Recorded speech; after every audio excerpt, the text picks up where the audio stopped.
The Department of Energy officially cleared the way for radioactive waste to be treated at Hanford's long-delayed vitrification plant. Apple Valley News Now's Dan Hansen explains what this means for cleanup efforts in eastern Washington. 23 years after construction began, the Hanford vitrification plant is finally cleared to begin turning radioactive waste into glass for long-term storage. DOE signed the approval paperwork Wednesday, meeting a federal court deadline to start treatment by October 15th. Senator Patty Murray said the sign-off was long overdue. After unacceptable delays, it's good that DOE has finally heeded my call to move forward with hot commissioning before treatment begins October 15th. Senator Maria Cantwell also pressed DOE leadership, warning that backing away now would waste billions of taxpayer dollars already invested.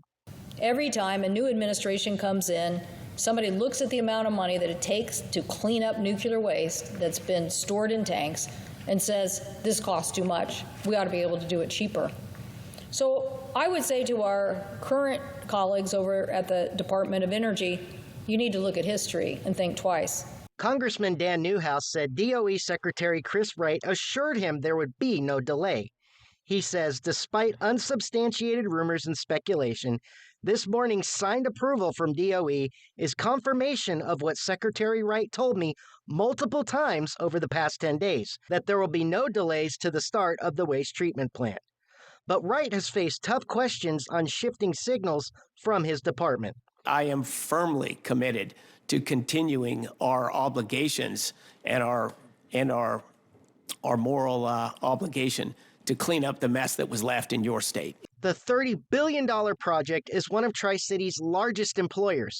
With nearly 3,000 workers, local leaders say startup is critical to protect the Columbia River from leaking underground tanks and finally begin addressing Hanford's toxic legacy.